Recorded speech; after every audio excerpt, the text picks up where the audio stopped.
Good evening, everyone, and welcome. I'm Bill Maley, Brighton Town Supervisor, and I'm pleased to welcome you all to tonight's meeting, September 9th, 2021, of the Brighton Town Board. Just as a reminder, since we have a full room here tonight, if you should hear the fire alarm, please leave the room and leave the building immediately, either through the door to my right, marked exit only, turn right, go down the stairs and out the back door, or through either one of the rear doors here in the auditorium, go through the main lobby, out the front door, down the steps, and away from the building. We obviously don't anticipate that, but we want to keep everybody safe. As I said, I'm Bill Maley, Brighton Town Supervisor. I just want to wish everybody who started back to school today.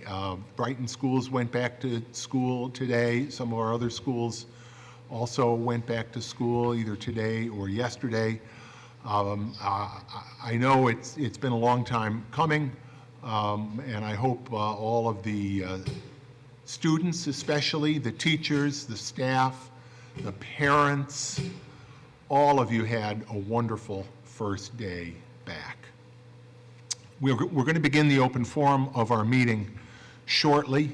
That is the opportunity for members of the public to share their comments with the town board.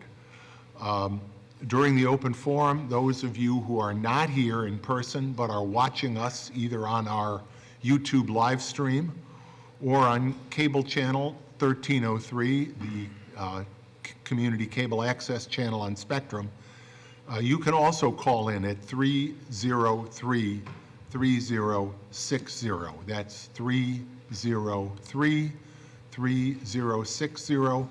Someone will take your call and pass your comments along to me. We continue to make all of our town board meetings accessible to the deaf and the hard of hearing community with our interpreters. And tonight, our interpreters are Allie Foey and Sarah Brewer. Thank you, Allie. Thank you, Sarah. As a reminder, the agenda for tonight's meeting, along with all of the supporting materials that we are reviewing in making our decisions, are available on the town's webpage at www.townofbrighton.org. I'll ask everyone who is able to rise, and we will start the meeting with the pledge. I'll ask Councilmember Corrado to please lead us.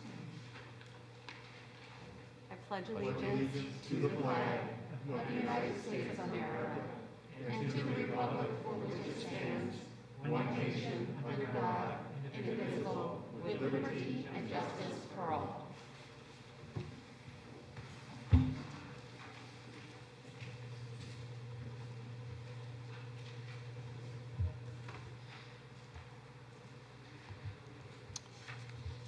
I also want to start tonight's meeting by wishing Shana Tova to our Jewish friends and neighbors, whether you are here in person or watching on our live stream or on TV. The High Holy Days are a time of celebration, but they're also a time of reflection and atonement. The safety of our community during these times is of the utmost importance. And I know that the Brighton Police Department has worked and will continue to work with all of the Jewish institutions in town to ensure that safety. Chief, I want to thank you for that, and I know we have a couple of our officers in the building tonight. Just as important as the physical safety is our ongoing commitment to the Jewish community as a celebrated part of our Brighton mosaic of diversity. We reject hatred in any form, and we absolutely reject anti-Semitism in the world, in our country, or in our town. At the same time, we reject all efforts to divide the community, the use of fear to divide neighbor from neighbor. Over the past several months, I have spoken with rabbis from nearly every shul, synagogue, and religious school in and around Brighton, and with other leaders in the Jewish community, and with community leaders and community members from around Brighton, about anti-Semitism. I stand together and stand committed, as I've said before, to embrace the commonality that we share with our neighbors, the humanity that is surely greater than any of our differences. We know there are and there will be differences, but those differences are better addressed by coming together rather than by dividing and excluding. That is what we believe in Brighton. That's what makes me proud, one of the many things that makes me proud to call Brighton my home. I will tell you we are reviewing opportunities to work with neutral parties to facilitate community conversations and collaboration in this spirit of coming together. And we will welcome community members to that process in the near future. I also want to update you on work that we are doing to evaluate our needs for a community center in Brighton. Of course, our existing community center is at the Brookside School, has been for many years. The pending sale of the Brookside School to the Talmudic Institute of Upstate New York has not closed yet. From what I hear, it is expected to close before the end of the year. The Talmudic Institute has indicated their desire, at least in the short term, to work with the town, and perhaps longer, to work with the town and with the other tenants in the building to remain in the building. We will not be homeless. Recreation programs will not be homeless.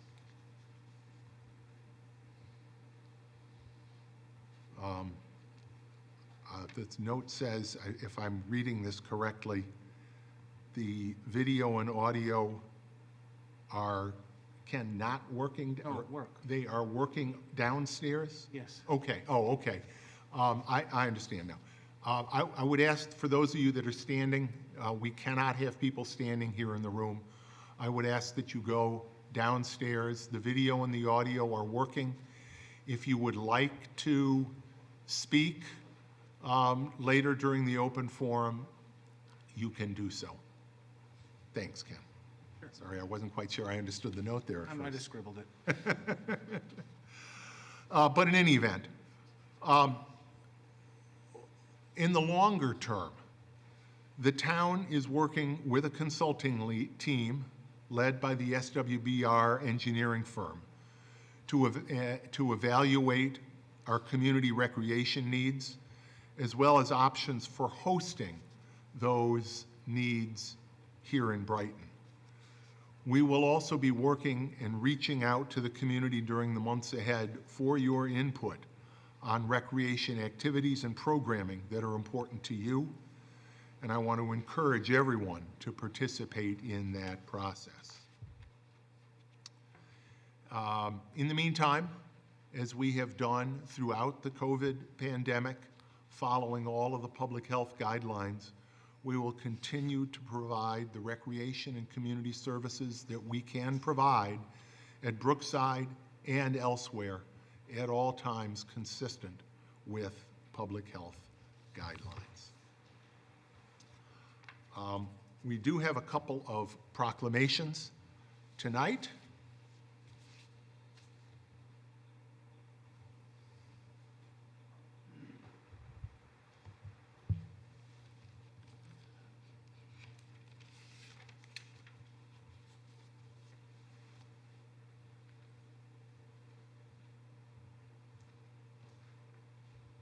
And I'm going to ask Lynn Stiefler to please join me. Hello, Lynn. Hello.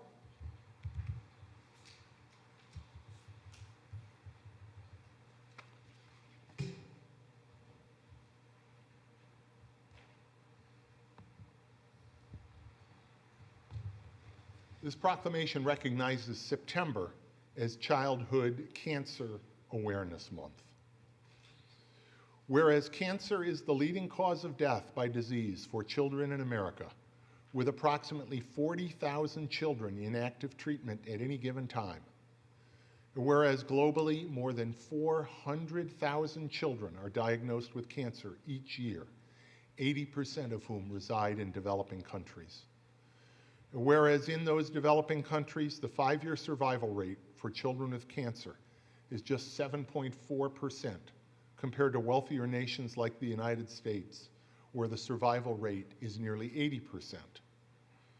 Whereas while there have been great strides in cancer research and treatment over the last 60 years, it is important to know that 1 in every 285 Americans will be diagnosed with cancer before their 20th birthday, and that 2/3 of the survivors will suffer from chronic health problems after treatment. Whereas providing support to the children and their families struggling with cancer helps them muster the strength to tackle another day. And locally, Cure Bears for Hope and Love does exactly that by donating bears and dolls to children undergoing treatment, and also continuing to raise awareness of the trials of childhood cancer. Now, therefore, be it proclaimed that I, William W. Maley, Brighton Town Supervisor, and the members of our town board do hereby recognize September as Childhood Cancer Awareness Month and remind all that even small gestures of kindness can make a child with cancer feel cared for and never alone. I'm pleased to sign this proclamation along with my colleagues this 9th day of September 2021. And Lynn, I am proud to present this to you with thanks for all the work you do. And if you'd like to say a few words, welcome to have you. Thank you. As my husband's falling on the floor. I've been touched by cancer. I'm a retired pediatric oncology nurse. I was a nurse for 30 years. And there's a phrase that goes, if your life has ever been touched by a child with cancer, you'll never be the same. And I'm not the same. You can't be. Kids with cancer are resilient. They're strong, they're motivated. Most of the treatment that they receive, adults would be out of it, and kids are playing peekaboo and playing hide and go seek with their IV poles attached. Are you okay, sweetheart? As I'm watching my husband grow. Sorry,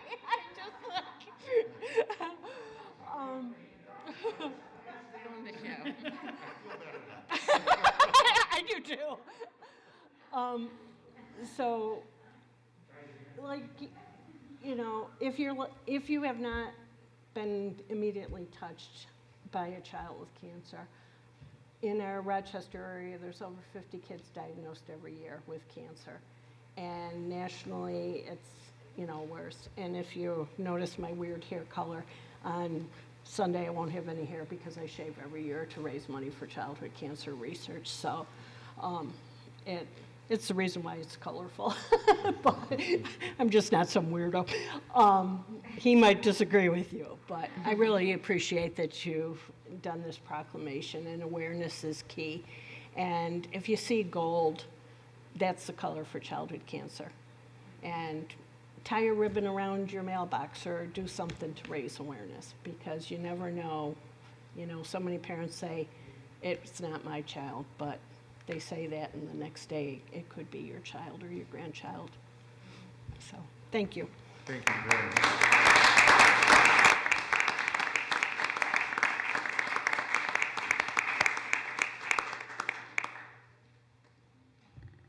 And Christy Petrenko, come on up. Where's Christy? There you are. Christy, I know, has family with her, so hi.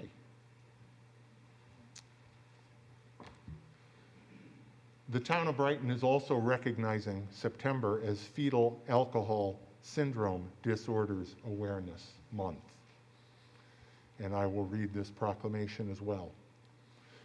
Whereas alcohol is now recognized as the leading preventable cause of birth defects and developmental disorders in the United States, with thousands of children born each year with lifelong disabilities due to their exposure to alcohol prenatally. And whereas there is no known amount of alcohol that is safe to drink while pregnant, and no known safe time to drink during pregnancy. However, the first 3 months of pregnancy, when the brain develops, is a particularly critical time of fetal development when alcohol can damage the brain. And whereas September is recognized as Fetal Alcohol Syndrome Disorders Awareness Month, and in fact today, September 9th, is recognized as Fetal Alcohol Syndrome Disorders Day, all as a reminder that drinking alcohol during the 9 months of pregnancy can cause a variety of lifelong issues for newborn babies, including low IQ, learning disabilities, speech and language delays, mild to severe behavior problems, vision and hearing problems, problems with vital organs, and more. Whereas FASD Awareness Month also highlights the challenges individuals and families face who are living with FASD and seeking medical and personal support as they manage the impacts FASD has on their lives. Now therefore be it proclaimed that I, William W. Maley, Brighton Town Supervisor, and the members of the Brighton Town Council do hereby recognize September as Fetal Alcohol Spectrum Disorders Awareness Month and encourage all Brightonians to promote the message that FASD is a serious and wholly preventable diagnosis and support pregnant women and those who might be pregnant in discontinuing the use of alcohol for the duration of their pregnancy. And this proclamation is signed this 9th day of September, 2021, and I will present it to you, Christy, and invite you to say a few words. And On our group, yes. I'll introduce those with me. So this is my daughter, Lilia, and this is Amy Rasmus and her son, Horatio, that have joined us today. You've heard a bit about the challenges that prenatal exposure can impact the developing body and brain, and it impacts people lifelong. But I also want to emphasize that people with FASD have many strengths and talents and resilience and should be supported so that they can thrive throughout their life.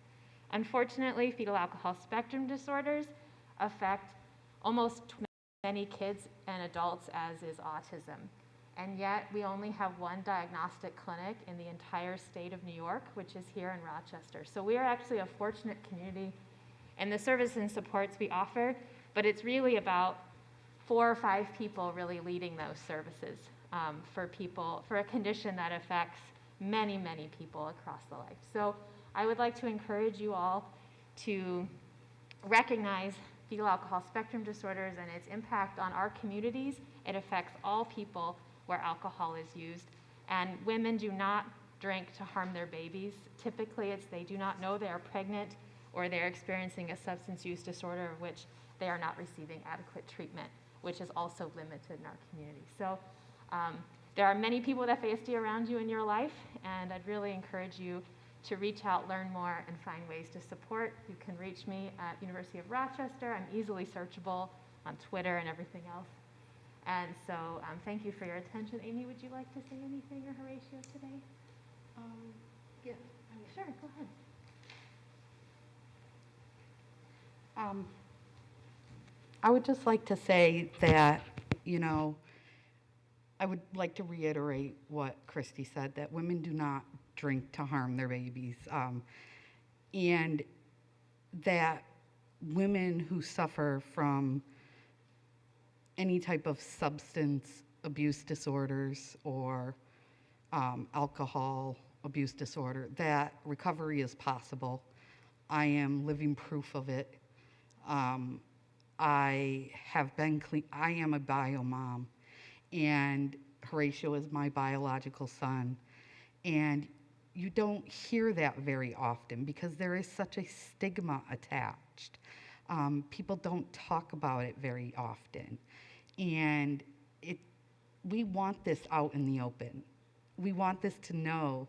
We want people to know that this happens, that people raise their children, that moms who have children with FASD raise their children. I'm one of them. And it's nothing to be ashamed of. I'm not ashamed. I'm not ashamed of my child. I'm not ashamed of what I did. I was a different person back then. I received help, and we live a great life now. And I just want people to know that, you know.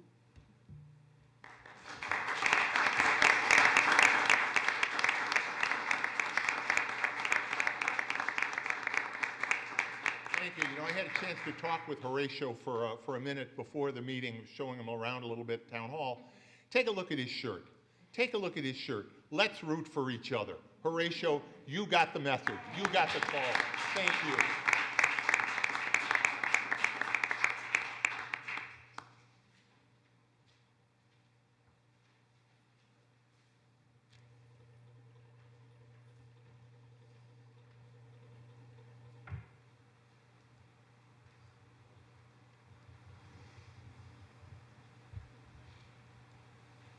We will now be beginning our open forum, which we hold at the start of every town board meeting.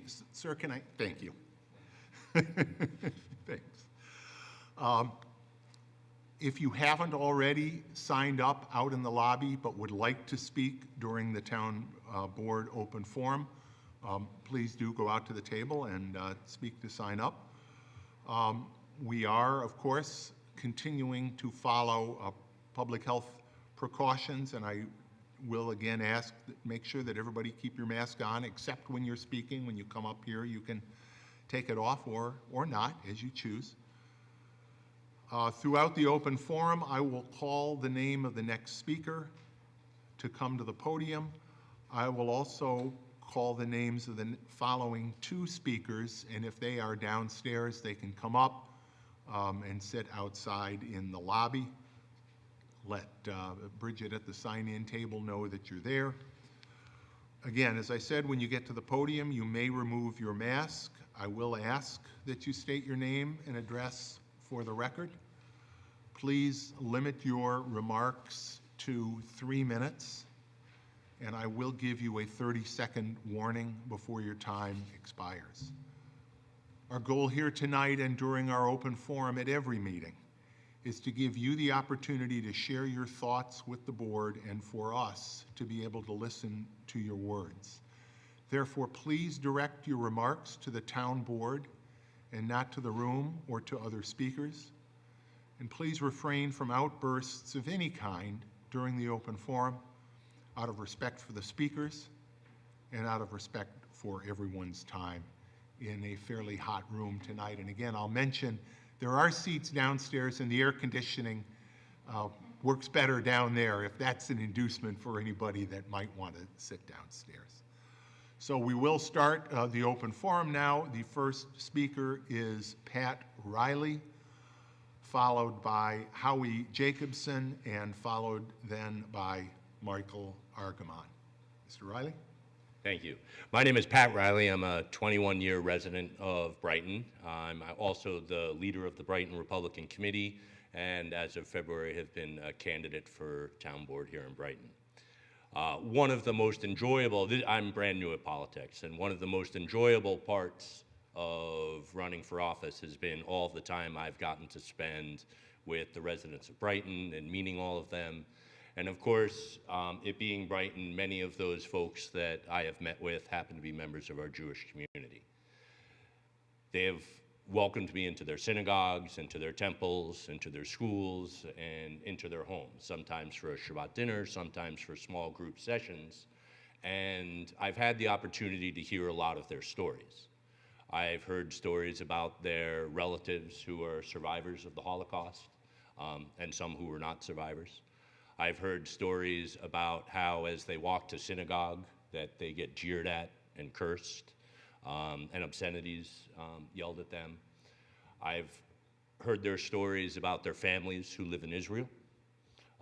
Many of time those are relatives, many of time it's even their children who are studying in Israel or serving in the IDF or whatever the case may be.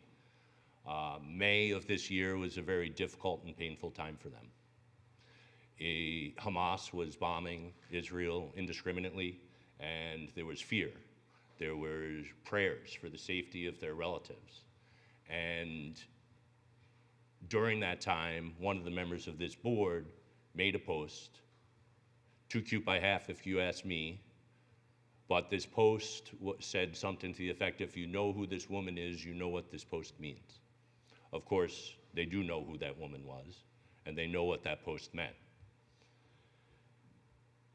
All too often in this boardroom, statements made from the audience, but statements made from the river to the sea. They know what these statements mean. They do.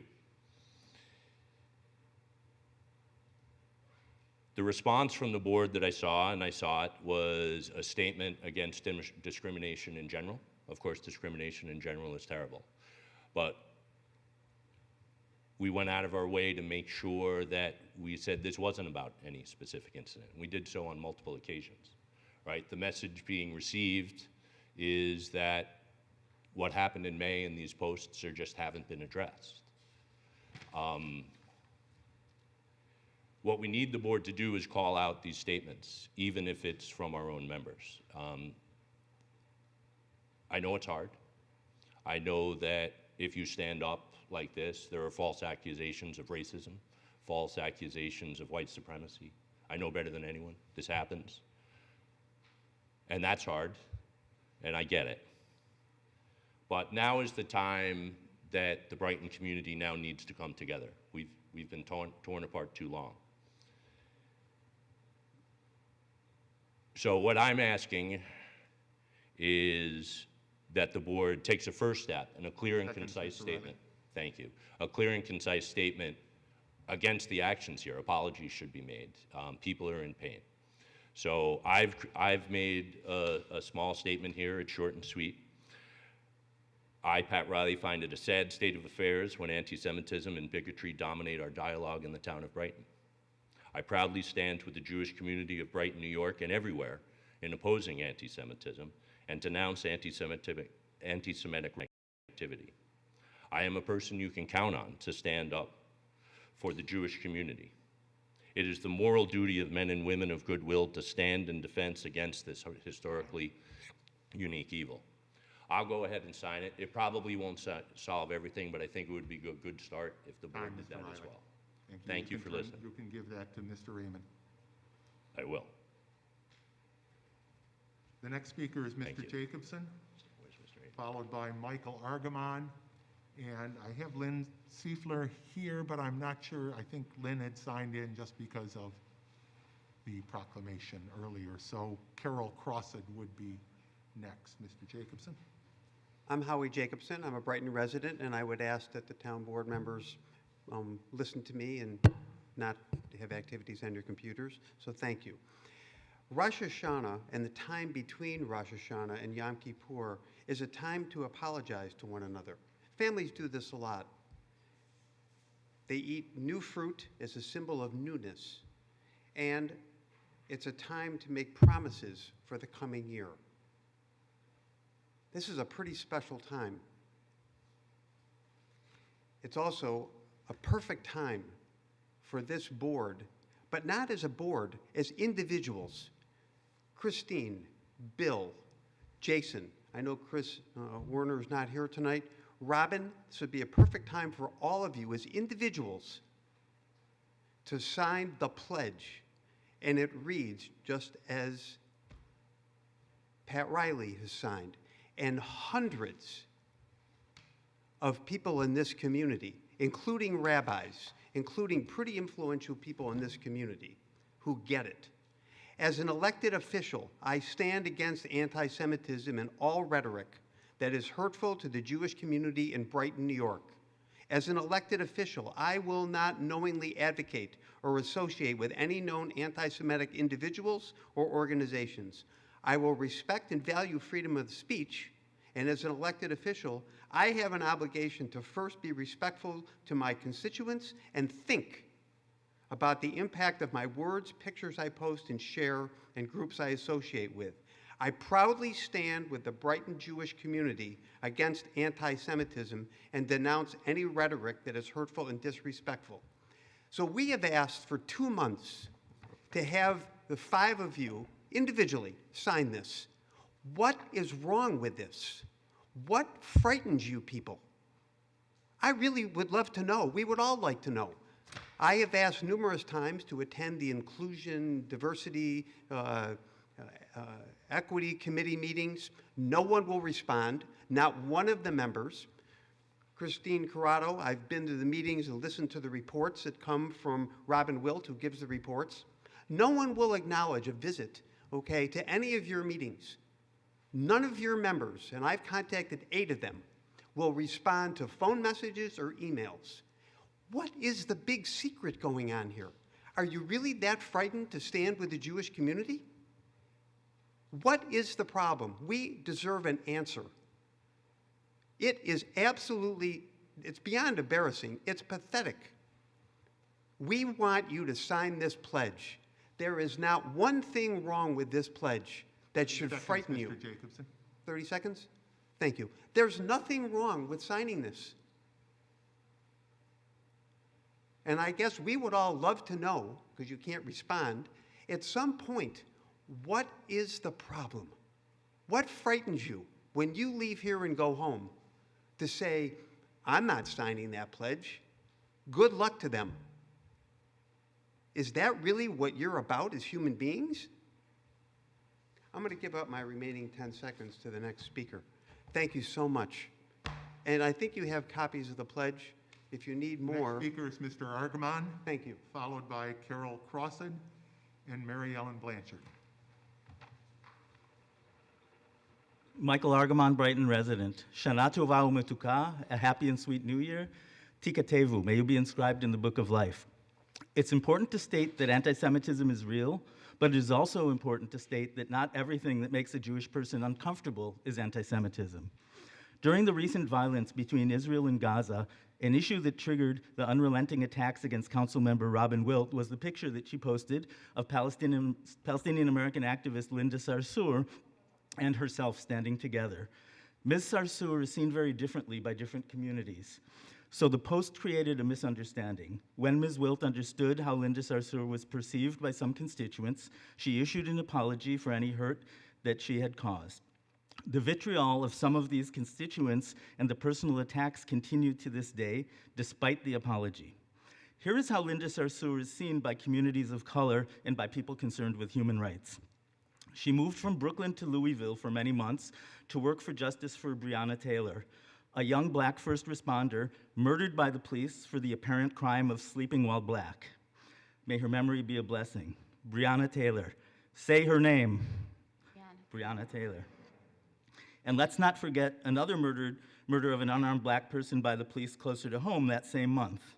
Daniel Prude was murdered by the RPD. May his memory be a blessing. Say his name. Today is also the 50th anniversary of the Attica uprising, which ended with a state-sanctioned massacre of prisoners and guards. But back to the topic of Linda Sarsour. She was a national leader of the Women's March, which mobilized resistance to the Trump agenda from day one of his presidency. Some critics have confused Linda Sarsour with another activist, Tamika Mallory, and tried to connect Ms. Sarsour to the anti-Semite Louis Farrakhan. Some people just have trouble distinguishing one woman of color from another. Linda Sarsour was also a surrogate for the first realistic Jewish US presidential candidate in 2016 and 2020. She worked tirelessly to build support for Bernie Sanders in the Muslim American community and was very successful. Robin Wilt met Ms. Sarsour in the context of their campaign work for Bernie. When there was an epidemic of desecrations of Jewish cemeteries during the Trump regime, fueled by the constant anti-Semitism of Trump and his aides and supporters, Linda Sarsour organized a fundraising drive within the Muslim community to help repair the damage at the cemeteries. Ms. Sarsour has received pushback from some in her own community for the good work that she has done, but this has not changed her commitment to justice and human rights in the US. I also take issue with some of her statements, but I recognize her consistent advocacy for many important causes. In 2017, more than 100 prominent US Jewish leaders, including more than 75 rabbis, issued a statement condemning the attacks on Linda Sarsour. 30 seconds, Mr. Argamon. Of course, as a Palestinian American, Linda Sarsour has been unapologetic regarding her support for Palestinian rights and freedom. Her vision of a state of all of its citizens instead of a uniquely Jewish state is upsetting to many in the Jewish community. Despite this, attribution of her Jews to anti-Semitism makes no sense. One can disagree with her analysis or vision while still understanding that there is a real dispute in Israel-Palestine and that these views are a result of personal experience and collective trauma, and not baseless hatred, or in Hebrew, sinat chinam. These unrelenting attacks on women of color... Mr. Argument. I have 2 sentences. Can I finish? These unrelenting attacks on women of color, Councilmember Wilt, Linda Sarsour, and the Congresswomen of the Squad, among others, because they care about the human rights of Palestinians as well as I'm of Jews gonna ask and you everyone to- else, is reminiscent of the McCarthy era. Please, And Mr. as we all know, Argamon, the attacks of Mr. that era Argamon. disproportionately affected U.S. Jews. Thank you.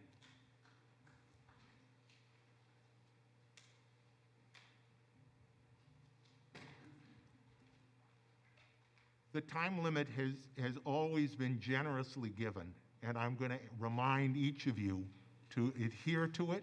If you can't, you can always give your remarks to the town clerk. Please, Ms. Crossett, followed by Mary Ellen Blanchard and Rachel Rosner. Thank you to Carrie Perham, who helped prepare my statement. It is based on a Newsday article written exactly 10 years ago. It's on the 9/11 Memorial, and the title is 9/11 Memorial Honors Unborn Babies from Newsday. I'm just going to give copies of this Newsday to be passed out. The National September 11th Memorial and Museum will honor Patricia Seiner, 32, who lived in Middle Village, Queens, and her unborn child. When it opens to the public on September 12, 2011, in Lower Manhattan, Seiner is one of 11 pregnancies announced among the nearly 3,000 names inscribed in the bronze around the footprints of the Twin Towers. The phrase, quote unquote, and her unborn child, follows the names of the expectant mothers. These include Monica Rodriguez-Smith, 35, of Seaford, who was working her last day before maternity leave when she was killed in the bombing. It also includes Jennifer Howley, 34, of New Hyde Park. She was expecting her first child in January 2002 when she died in the towers. Acknowledging the unborn underscores how deeply the attacks devastated families and their futures, said 9/11 Memorial President Joe Daniels. Quote, "It is a special part of the memorial," he said. "It reinforces that message about the whole project, that folks were just like us, that they were about to start these lives. It reminds us that they were who we are." Louis Masseri, whose wife, Patricia, 25, learned on the morning of 9/11 that she was pregnant. She told Newsday in 2002 that the couple had cried tears of joy before she went to work at the World Trade Center and never returned. So now I will read the mothers who were pregnant and are listed on the 9/11 memorial with mention of their unborn child. Monica Rodriguez-Smith and her unborn child. Deanna Lynn Galante and her unborn child. Lauren Catuzzi Gondakalis and her unborn child. Jennifer Howley and her unborn child. Helen Crossan Kittle and her unborn child. Vanessa Lang Langer and her unborn child. Patricia Ann Cimaroli Messari and her unborn child. Renee A. May and her unborn child. 30 seconds. Renee, by the way, was the flight crew on the American Airlines Flight 77 that crashed into the Pentagon. Sylvia Sanpio Resta and her unborn child. Rama Saleh and her unborn child. Diane Seiner and her unborn child. Thank you. Next speaker is Mary Ellen Blanchard, followed by Rachel Rosner and Cheryl Fuller. Good evening. I just returned from North Carolina, where I was helping out with my new grandson, Joseph. There's nothing like an infant to make me think of family, life, and the condition of the world we live in. It's time for us all to wake up, including citizens of Brighton. There are two main enemies that all humanity has to constantly be aware of: hate and its partner, fear. These twins ride together. One cannot successfully flourish without the other. I never thought I would see these two guys to comfortably move in to Brighton and righteously take up residence. I discovered this while in North Carolina, and I decided to listen to 2 of the town board meetings. And then I heard the beginning session that we're in now. No place is perfect, and we all have flaws, but today, right now, we all need to take a collective breath, and we all have flaws, and we all have to step back, and we have to examine how together we can take back our power from hate and fear. Through human history, every nation, every religion, these two bandits have robbed us of our humanity. We are on a rocky precipice, my fellow Brightonians, and we cannot allow ourselves to fall. We must be the beacon of equality, respect, tolerance, and acceptance that Brighton has traditionally been for Monroe County. Stop this name-calling, this trope-throwing hysteria. Shame on you. Shame on any of us who cannot or will not stop throwing rocks. Think of all the baby Josephs in Brighton that we owe it to. Wake up. This slope is slippery, and it's time to take a hand to each other instead of a sword. Thank you.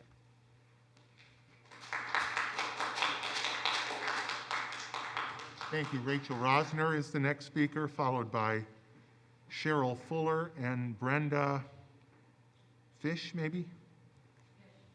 Good. Thank you. Go ahead. Good evening. I wasn't actually planning on saying anything, so I don't have anything prepared. Sorry. But I wanted to talk a little bit about something we've been hearing over and over and over again at these town board meetings. And that is the request from some people in our community to use their words and not your own. To take their thoughts, their sentences, their sentiment, and sign your own name to it.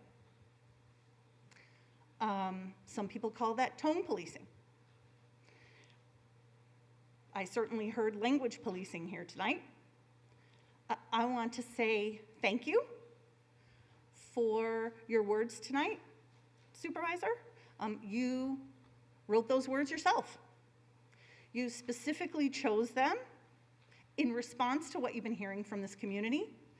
And I would hope in collaboration with your other town board members to come out specifically and condemn anti-Semitism. You have done that, done and done. There's an anti-discrimination pledge for all kinds of hate in our community. Check.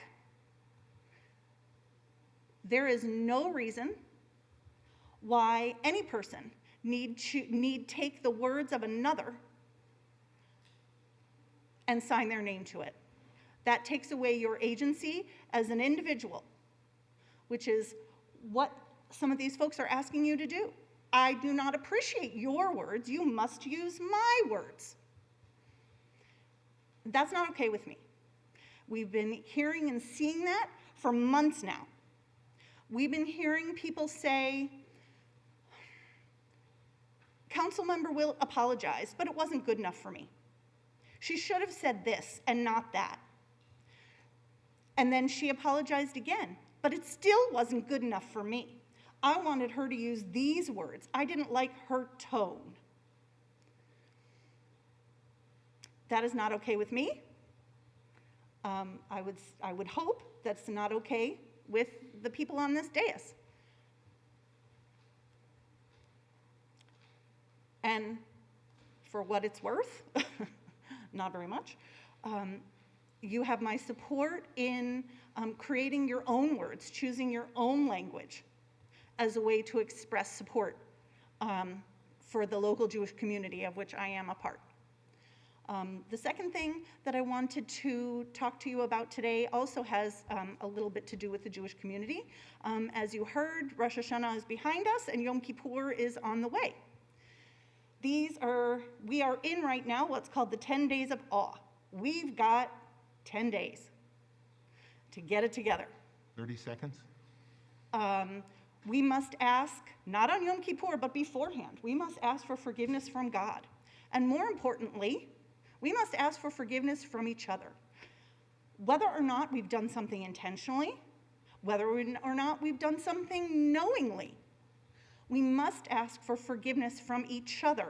And God will not grant us forgiveness until we do.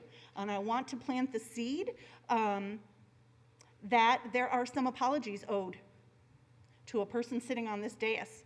And I suggest that you Time, take the please. next few days and make those apologies. Thank you. Cheryl Fuller, followed by Brenda Fish and Carrie Perham.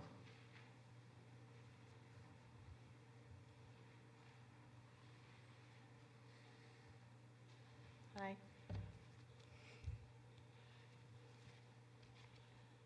My name is Cheryl Fuller. I'm from Churchville. According to Dr. Celia McIntosh, president of Rochester Regional Coalition Against Human Trafficking is the fastest growing and second largest criminal industry in the world. Planned Parenthood has played a major role in the aiding of sex traffickers and child abusers. The following are testimonies from former Planned Parenthood employees revealing a systematic culture of criminal behavior and non-compliance to the law. This gross, willful disobedience has caused our most vulnerable children to suffer at the hands of their abusers. Sue Thayer, former Planned Parenthood manager, Storm Lake, Iowa, states, quote, "We were all required to be mandatory reporters, but if we saw a case questionable, abuse, or even for sure, I mean this kid is being abused, we really were discouraged from calling it in just because they didn't want to have the trouble. The angry parent, the angry boyfriend, whatever it was, so more than once I was told, no, that is not reportable, you don't need to call it in." Monica Klein, former health educator who worked with Planned Parenthood, states, quote, "Planned Parenthood workers adopted a don't ask, don't tell policy. If we don't ask how old her partner is, we don't have to tell. And so Planned Parenthood actually allows victims of human trafficking to continue to be victims of human trafficking, and they're okay with that." She went back to her office, told her supervisor, listen, they're admitting that they're not going to report cases of statutory rape. Catherine Adair, former Planned Parenthood employee testimony reads, "So many things would happen in that counseling room that really bothered me. There'd be girls coming in with their abusers against all protocol. The abuser would be let into the counseling room. That was where they were supposed to be separated from whom they were with, and men were never allowed back there. But with these young girls, they'd be allowed back there, even if they knew, even if I went to the manager and I said, look, there's something going on here. She would say she's better off with the abortion. We can't do anything about what's going on at home, but at least we can give her the abortion."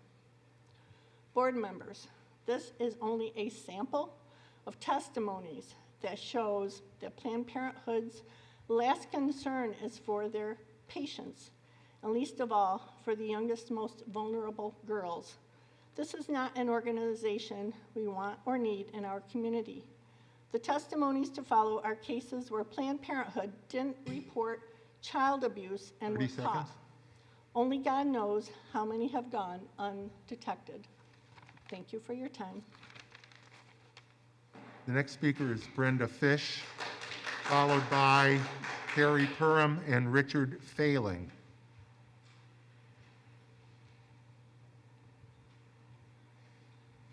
Good evening. First of all, I'd like to start by saying that I find these cases extremely disturbing as a parent. I'm sure many of you will as well. We'll refer to the victim in this case as Initial R to protect her privacy. In Washington State, George Savannah had repeatedly raped his minor daughter and impregnated her when she was 14, 16, and 17 years old. Each time he got her pregnant, he took her to Planned Parenthood and forced her to get an abortion to cover up his crimes. One reason Savannah was able to get away with his sexual abuse is because Planned Parenthood repeatedly failed to report the suspicious incidents to the authorities, even though the victim was below the age of legal sexual consent the first time she was brought to them.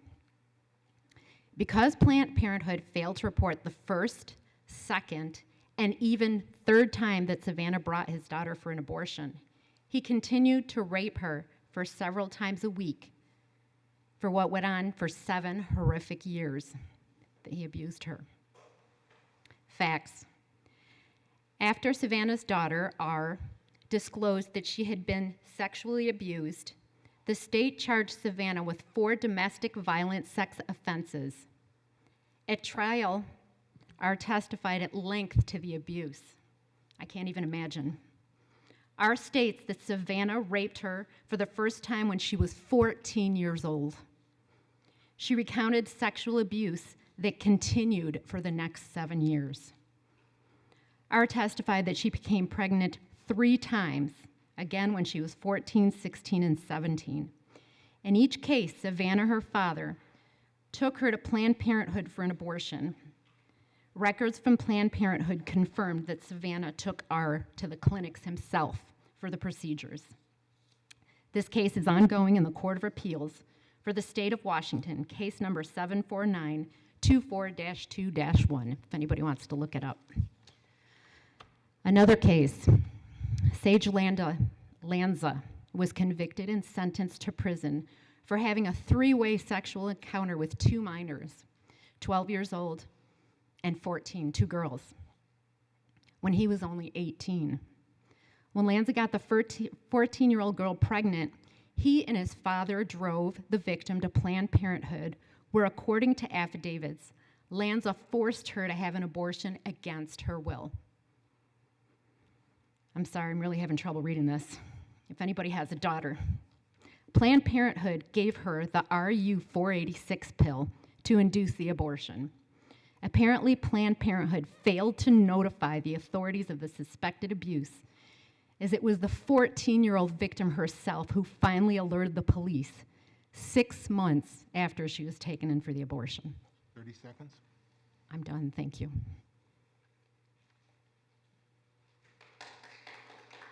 The next speaker is Carrie Perham, followed by Richard Failing and Lois Verdi. Hi there. My name is Carrie. I live in Oxford. I have a few more cases to read that will show how Planned Parenthood runs their organization and will continue to here. The first is Roe versus Planned Parenthood.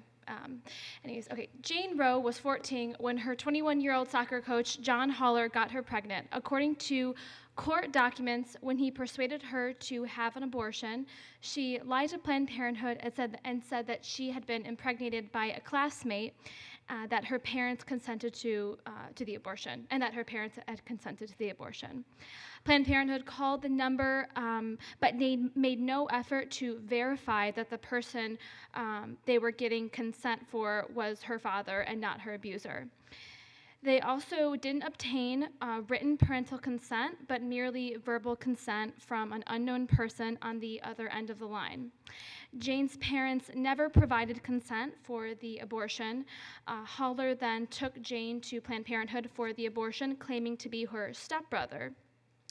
Despite her age, Planned Parenthood did not report any suspected abuse to the authorities. Shortly after the abortion, Haller resumed having sex with Jane.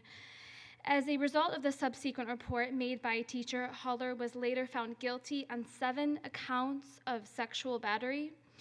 Jane's parents filed a civil suit seeking damages from Planned Parenthood, alleging One, Planned Parenthood intentionally violated Ohio's informed consent laws for failing to meet with the teen 24 hours in advance of the abortion. Two, Planned Parenthood failed to obtain the written consent for the abortion. And three, Planned Parenthood failed to notify police or Child Services Agency of suspected abuse of a minor. Planned Parenthood settled that case. Second case, Edgar Ramirez had been raping his 13-year-old daughter for 4 months when she became pregnant. When she was taken to Planned Parenthood for the abortion, the victim made up a story about having her boyfriend of her own age that got her pregnant. She claimed he got her pregnant. Rather than reporting possible abuse because 13-year-olds can't consent to sex, the abortionist advised the victim not to have sex for 3 weeks after the abortion. However, court documents show Ramirez resumed having sex with her a couple of days later. A few months later, Ramirez got his daughter pregnant again and took her to Planned Parenthood for another abortion. After the second abortion, the abortionist implanted the IUD to prevent additional pregnancies, but again, there's no indication that Planned Parenthood reported any suspicion of abuse to the authorities. Ramirez was finally arrested several months later, and after the second abortion, and only after the victim's older sister, who had also been sexually abused, reported his crimes to the police. So this just kind of gives you an idea of what we're in for here in Brighton. Thank you.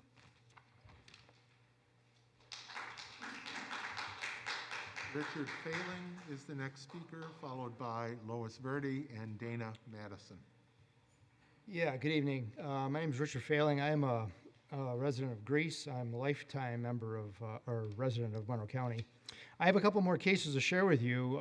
As Brenda said, this stuff is very disturbing. I'm a father of 4 kids. One is my baby girl, who, anyway. Denise Fairbanks had been sexually abused by her father from the time she was 13. She was forced to share his bed nightly when she became pregnant at 16. He took her to Planned Parenthood and forced her to have an abortion. Seeing a chance to escape the abuse she had endured for 3 horrible years, she told the staff she was being raped. Instead of helping her, they ignored her pleas and refused to comply with Ohio's mandatory reporting law. According to the lawsuit she filed against Planned Parenthood and several of its staff 3 years later, Denise tried to put an end to the abuse by informing them, Planned Parenthood employee, that she was being forced to have sex, to do things she didn't want to do. Planned Parenthood and at least one other of the defendants did not report their knowledge that Denise was a victim of sexual abuse. After the abortion, Denise was sent back to the same abusive situation where she remained for another 1.5 years. More than a year later, Denise's basketball coach found out about the abuse and filed a report with authorities, which led to her father's persecution. Planned Parenthood settled Denise's lawsuit, Denise Fairbanks versus Planned Parenthood, Southwest Ohio region. You can look that up. This stuff is real. Timothy David Smith had been sexually abusing his stepdaughter for 7 years. At age 13, she became pregnant. So if you back up the clock, she was a pretty young girl. To cover up his crime, he took her to Planned Parenthood for an abortion.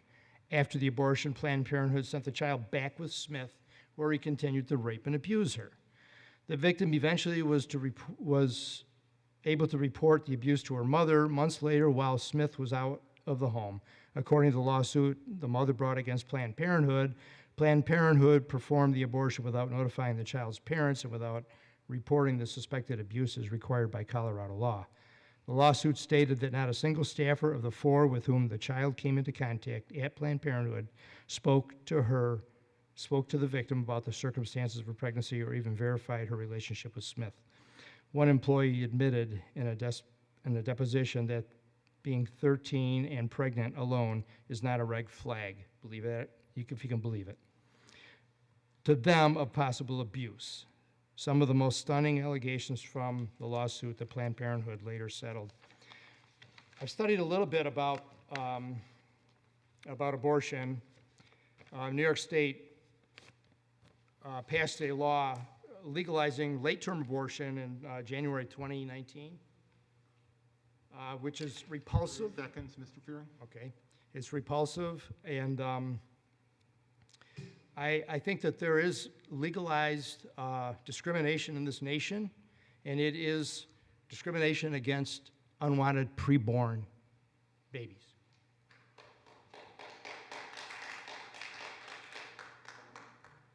The next speaker is Lois Verdi, followed by Dana Madison and Tori Madway.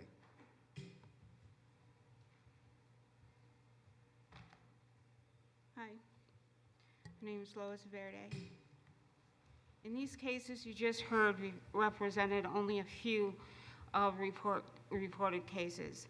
These reports, coupled with an undercover video by live action group inside Planned Parenthood, revealed a more complete story of how Planned Parenthood is contributing to modern-day slavery and human trafficking.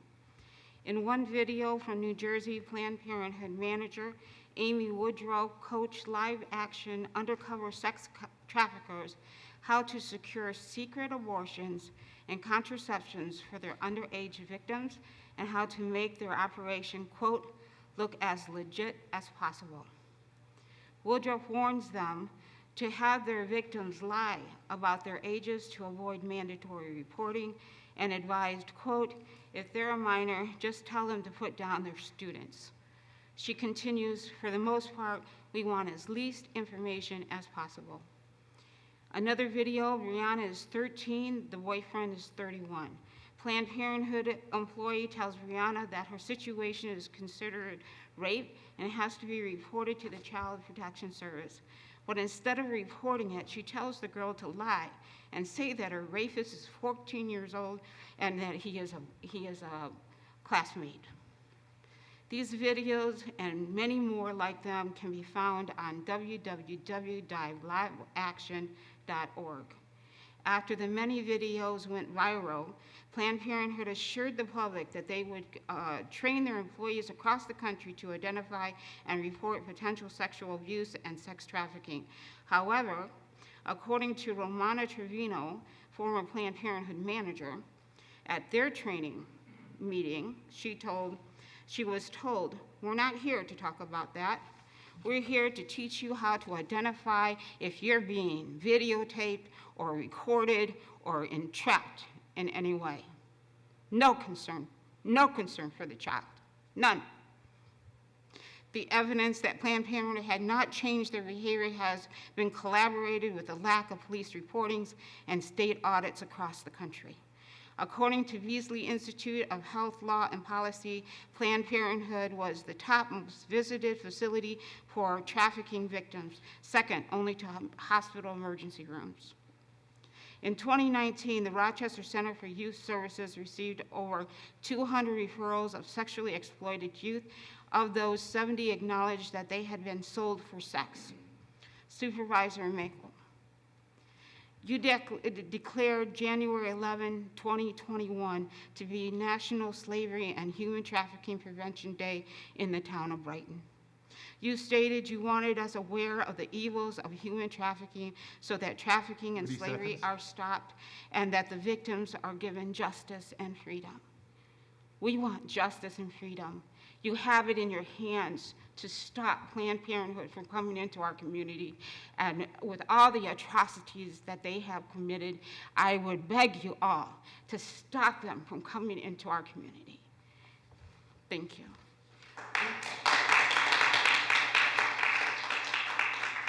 Next speaker is Dana Madison, followed by Tori Madway, followed by Cuevas Walker. Hi, I came today to address the situation on Danbury Circle South. In May, I called the town hall and they sent a town foreman, Bill Hefner, to examine the roads and the gutters at the end of my driveway and the rest of the ones on the street. The reason for my call is because I've lived in Brighton for over 17 years and been a taxpayer, and the gutters on the road are completely deteriorating and flooding with hard rain. And my issue with the problem of calling the town is that I need to replace my driveway. Now, the problem is if I replace my driveway, which I have a bill to replace my driveway for $6,780, then whenever the town decides to fix the gutters, they're going to cut my brand new driveway that I just spent $7,000 on. So my reason for calling the town before I had my driveway gutted was to find out when this would happen so I could plan around having my driveway replaced. I was insured 3 times by the town foreman that this would happen around July. So I called and wanted to make sure and clarify that this would happen so a $7,000 driveway replacement would not be destroyed by the town. So I called the town.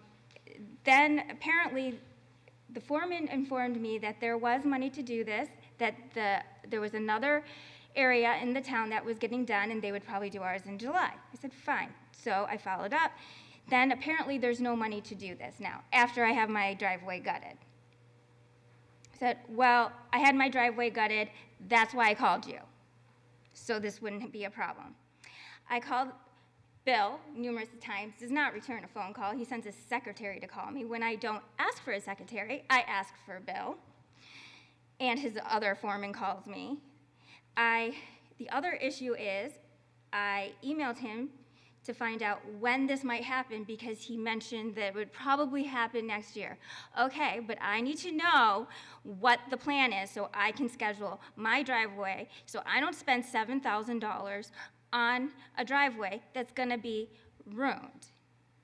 I have put a lot of value into houses in this town for over 17 years.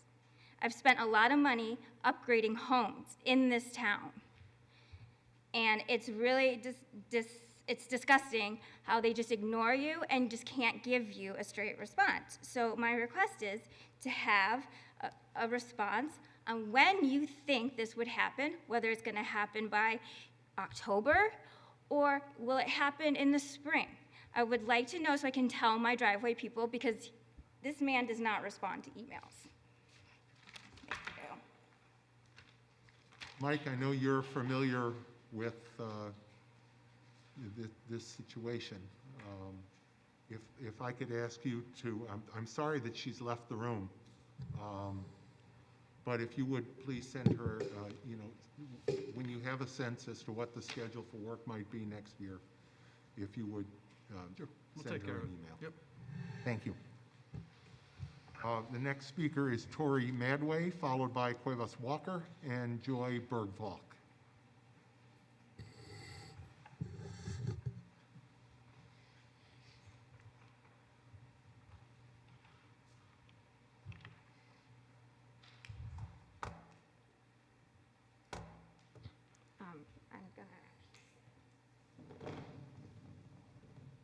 Take your time. Yeah, I'm sorry.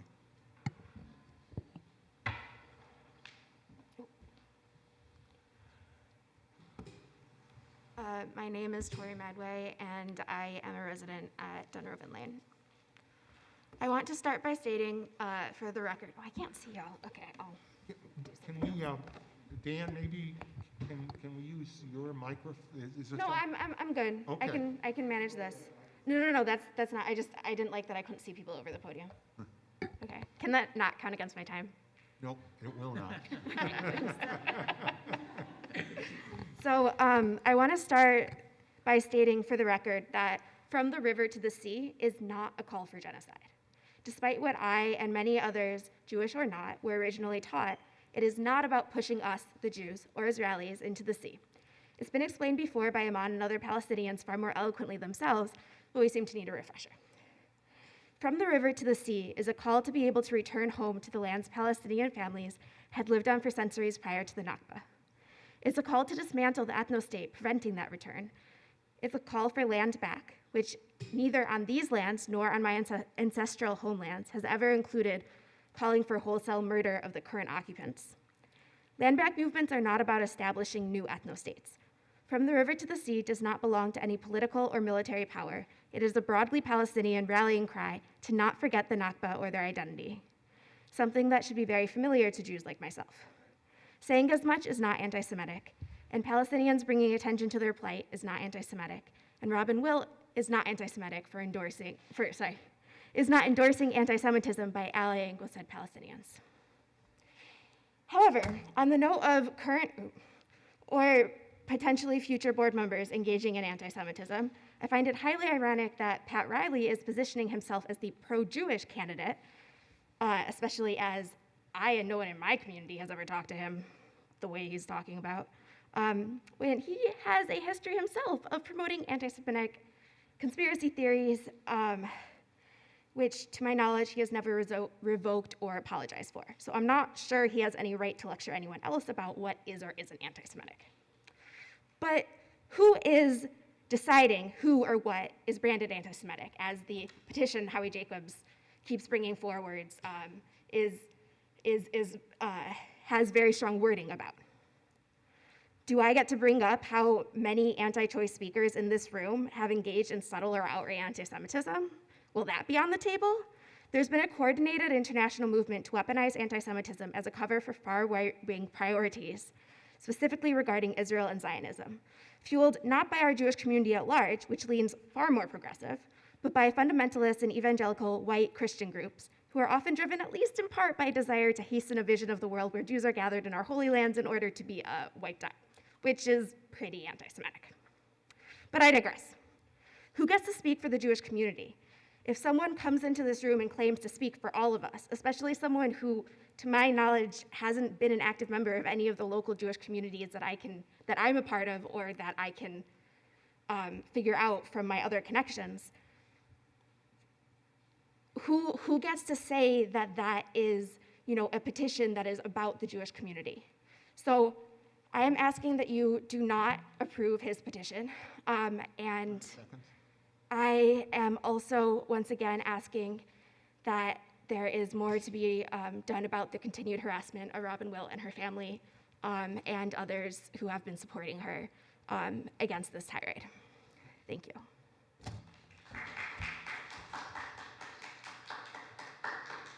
Next speaker is Quivas Walker, followed by Joy Bergenfalk and Eli Fisher.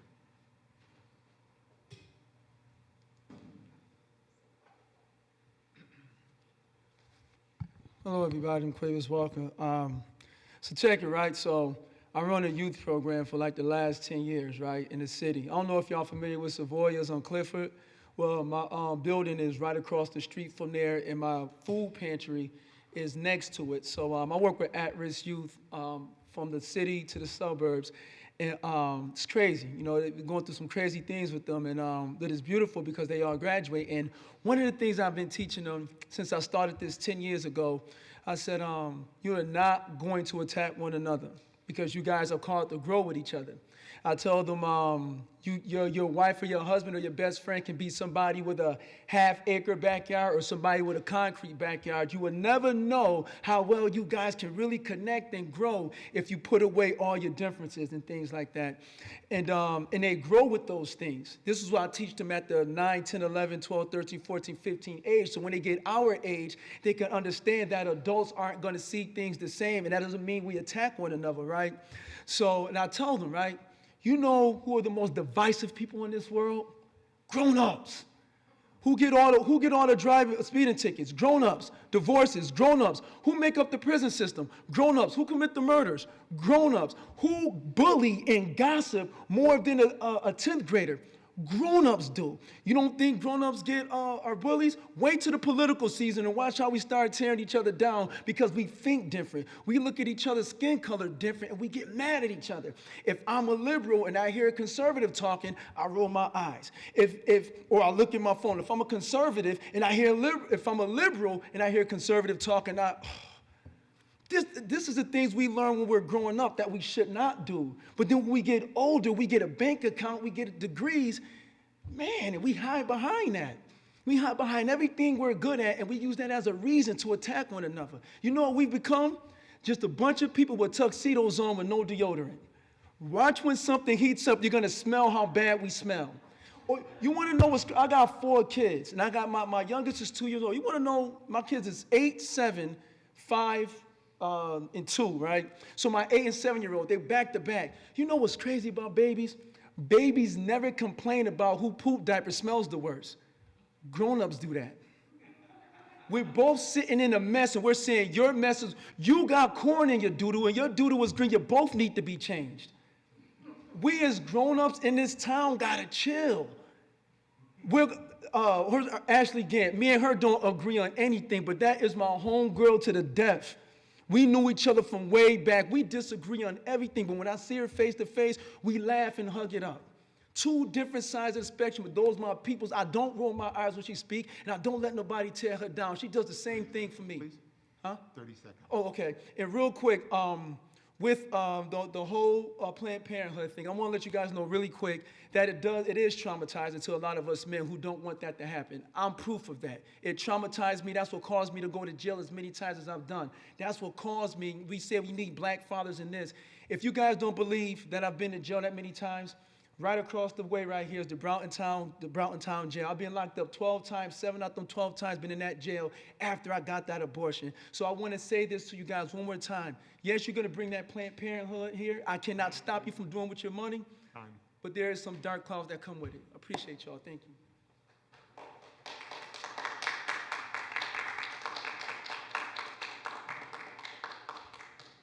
Bergfalk? No problem.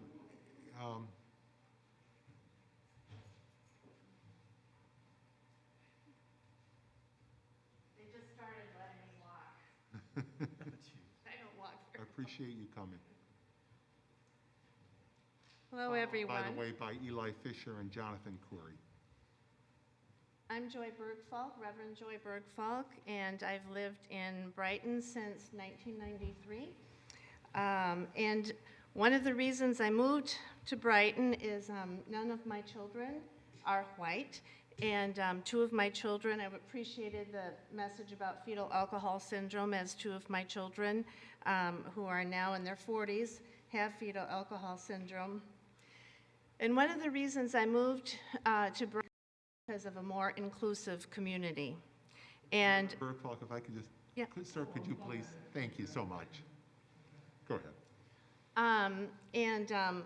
I found the Brighton School District and the community welcoming to my family, and I appreciated that. I have been very dismayed, however, of how things have gone in the past months, and I started studying racism and anti-Semitism in elementary school, and I'm old, so that's many years. And my specialty is trauma, which is common with most populations, we now know. And I stand with all communities. If someone is being discriminated against because they're Jewish, I'll stand right next to them. And if it's someone who's black, I'll stand right next to them. And I feel like what's going on is a false narrative that pits people against each other. Now, I've been surprised at some of the political signs that have been up for town council that say, restore balance to Brighton, when trying to vote the only person of color off the town board.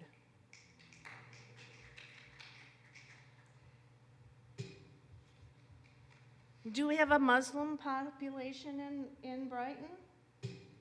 Do we? But to be supportive of people who are Muslim is supposed to be anti-Semitic. Why cannot we stand together, and why can't we listen to one another and stop cherry-picking facts? I read all of the news sources. I look at all of the things. I listen to the whole thing. And people will stand up in here and say, this is absolutely false. They will say that Muslims and Palestinians want every Jew dead. That is ridiculous. And someone said that before, and I heard someone say, oh, that ain't true, when they said that Palestinians are not against every Jewish person. What is wrong here? So that's all I really have to say. And Robin, I don't know how you're putting up with this, how you're living through this. I can't imagine. And as a woman in ministry and as a woman in other things, I'll tell you what, it ain't fun, and I know you ain't having fun, and it's much worse than I ever got. So I hope that people will treat Robin fairly and listen to everyone. Thank you.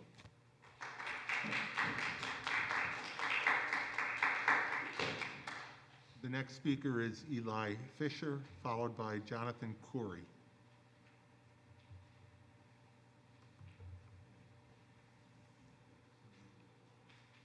How's everybody doing? My name is Ellie Fisher. Sorry, my apologies. Elifischer. How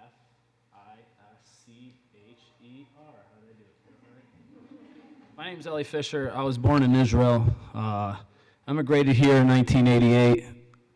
I went from K through 12. Graduated in 2004. While doing some biography research about all of you guys, I realized that not one of you guys have even graduated Brighton High School, which is surprising to me. And I'm here to reflect on a couple things. Some things that you guys should probably be more open with. I think you guys have a lack of transparency. I think that whatever fears you have, like some people have said, that might destroy you. But what are you going to leave behind, Mr. Willie? What are you going to leave behind when people ask about your legacy here in Brighton? In 1991, we had an ice storm. I remember so many people, I don't know if you were here yet, I don't know how long you've lived here. But they gathered in the Brighton High School because they didn't have any power. And they set up cots in the lunchroom and in the gymnasium. And it didn't matter whether you were Jewish, you were black, you were white, you were old, you were young. We slept next to each other, and that's the type of unity that we had in 1991. We're now 30 years later, and how divisive we are, pro-choice, pro-this, anti-this. Your town is just separating right in front of you. What are you going to do? But I don't just blame you. I have other people on here. You're up for re-election, Christine. I think other people need to know that. There's not just one seat. There's 2 seats available. Mr. Bill, you too are up for re-election. I think people need to know that. I think we need to call some truth out. I'm happy that somebody's campaign manager is here. She says she doesn't want other people to use other words. Let's use your words. When Miss Robin won her primary, this was after her speech, at your house, I'm pretty sure you threw the party. What were you guys chanting? Free Palestine? Those are your words, not mine. Sorry, I'm just real. I call everything out. Supervisor, is it not part of our decorum here to direct comments to the board and not to members of the audience? I'm speaking to you. Thank you. I appreciate it, Kenneth. I knew I could count on you. I'm here to just let you guys know that there is possibilities to vote other people. If you don't see what you like here, you can write somebody's name in. If you don't like Mr. Bill Maley and you find somebody that's willing to go against him, they can write their name in and take you out, even if you don't have anybody against you. Now, I think it's very crucial that you guys are transparent. We need to know as constituents and people that have actually graduated to see, I have 2 daughters, I'm growing up here in Brighton. I want to know, where do you stand? Where do you draw the line in the sand? Thank you. Where do you draw the line in the stand? What are you going to do, Christine? You going to speak out only in private? You going to publicly speak? You got married to your husband who's a nice Jewish fella. When it says to have and to hold and to honor, if you can't honor his virtues, what's make me to believe that you're going to honor mine? I hope y'all have a blessed day. Dan, thank you. Have a blessed day. Please. Jonathan Curry is the next speaker.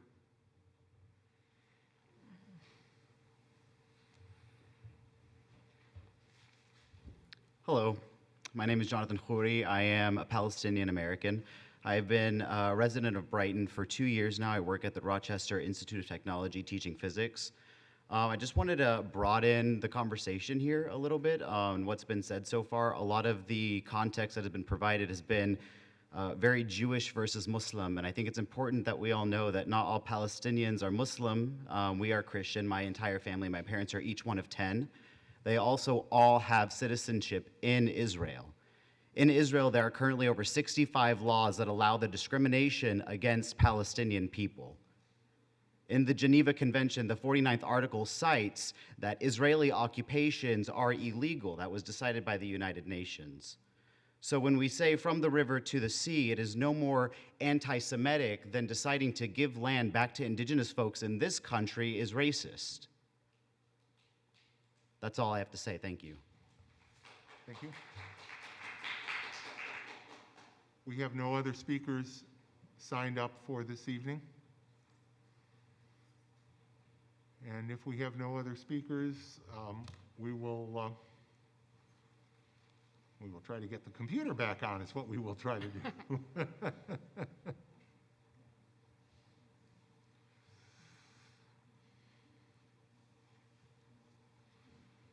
We will continue with the agenda. Can I have a motion to approve tonight's agenda? So moved. Second. Dan, please, yes, we did receive this one Newsday article. I believe that's the only item we received. You could add that to communications. And then Dan, please call the roll. Councilmember DePonzio? Aye. Councilmember Wilt? Aye. Councilmember Corrado? Aye. Supervisor Mealy? Aye. Can I have a motion to receive and file the communications with the addition of that newspaper article, please? So moved. Second.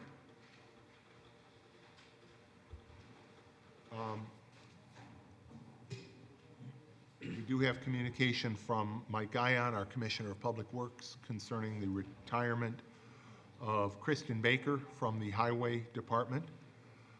We also have communication from Ashley Onorati, the Accreditation Program Director of the State Division of Criminal Justice Services, notifying the Brighton Police Department that they have been reaccredited. And that is a credit to the Brighton Police Department and Chief, your team that was responsible for accreditation. It's a reflection of a lot of hard work, meeting a variety of standards, and my congratulations to you and everybody in the department. Thank you. Is there anything you'd like to say about the accreditation? Just that we've been an accredited law enforcement agency for 30 years, and I didn't really realize that until a few days when we were into our accreditation. It was started during the tenure of Tom Vogel, carried on through Mark, and now myself. It's 110 standards that we comply with that are put forth by the New York State Division of Criminal Justice Services. And I actually looked, there are about 450 law enforcement agencies in New York State, and there are only 150 that are accredited by New York State. So I think it is quite an accomplishment.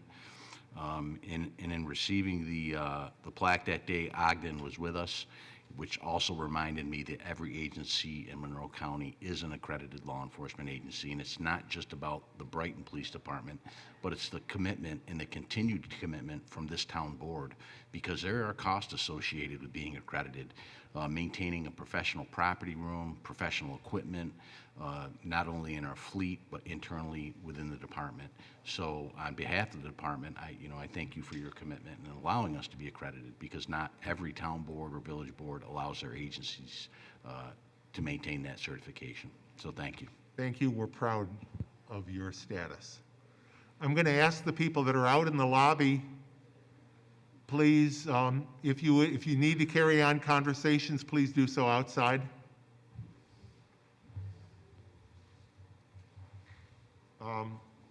We have a motion to receive and file those communications. Any further comments?